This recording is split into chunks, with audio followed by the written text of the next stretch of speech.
शिशिर न फिर गिरि वन में, जितना मांगे पतझड़ दूंगी मैं इस निज नंदन में। अब वो शिशिर को, शीत ऋतु को कह रही हैं कि तुम वन में मत जाओ। क्यों? क्योंकि वन में उनके प्रीतम, उनके पति लक्ष्मण हैं, और जो व्यवस्था हम सर्दी से बचने की अपने घर में कर सकते हैं, गृह में कर सकते हैं, वो हम लोग वन में कदापि नहीं कर सकते। यानी शिशिर न फिर गिरिवन में, जितना मांगे पतझड़ दूंगी मैं इस निज नंदन में। कह रही तुम जितना भी मांगोगे, जितना तुम्हें पतझड़ चाहिए, पीलापन चाहिए, वो मैं सब तुम्हें इसी नंदन में, अपने उपवन में उपलब्ध करा दूंगी। कितना कंपन तुझे चाहिए ले मेरे इस तन में। कह रही कि सर्दी से जैसे लोग कांपते हैं, जितना कंपन तुम्हें चाहिए वो सारा कंपन मैं अपने इस शरीर के कंपन से ही तुम्हें दे दूंगी, तुम्हें कमी नहीं पड़ेगी। सखी कह रही पांडुरता का क्या अभाव आनंद में। कह रही पीलेपन का, सखी कह रही है कि इस मेरे घर में भी कोई पीलेपन का अभाव नहीं है, बहुत सारा पीलापन इस घर में व्याप्त है लक्ष्मण के न होने से और मेरे कृषकाय होने से। वीर जमा दे नए नीर यदि तू मानस भाजन में, तो मोती सा मैं अकिंचना रखूं उसको मन में। कह रही हैं कि ये जो मेरे अश्रु हैं, अगर इन्हें तुम जमा दो। हम लोग जानते हैं कि तापमान कम होने से जल बर्फ के रूप में परिणत हो जाता है। तो कह रही कि तुम ये जो अश्रु रूपी जल है, इसको तुम जमा दो।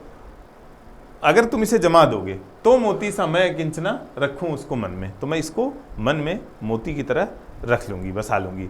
अगर हम एक बूंद को जमाएं, और जो मोती का आकार होता है दोनों का एक तरह का आकार होता है। बर्फ की बूंद जब बर्फ बनती है, और मोती का आकार। हंसी गई रो भी न सकूं मैं अपने इस जीवन में, तो उत्कंठा है देखूं फिर क्या हो भाव भुवन में। कह रही हैं जो मेरी हंसी है वो मेरे प्रीतम, मेरे पति के साथ वन चली गई।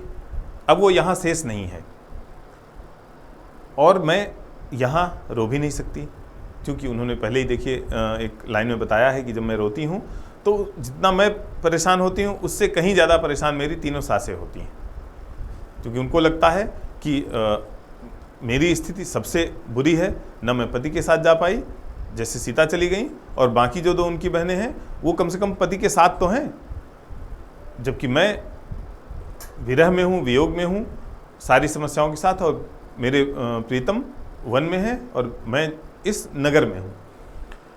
रो भी न सकूं मैं अपने इस जीवन में, तो उत्कंठा है देखूं फिर क्या हो भाव भुवन में। तो कह रही कि तो मेरी कम से कम ये उत्कंठा है कि इस संसार में क्या चल रहा है, कैसे चल रहा है, कम से कम मैं उसे देखती रहूं। सखी न हटा मकड़ी को आई है वह सहानुभूति वश।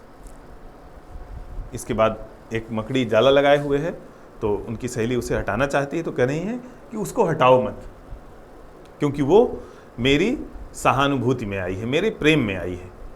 सहानुभूति में आने का मतलब है कि कह रही हैं जाल गता मैं भी, तो जैसे मकड़ी जाला लगाती है, जाले के अंदर रहती है, वैसे ही मैं भी तो इस जो ऐसे जाल के अंदर हूँ जो दिखाई नहीं पड़ रहा है। जाल गता मैं भी, तो हम दोनों की यहाँ समान दशा।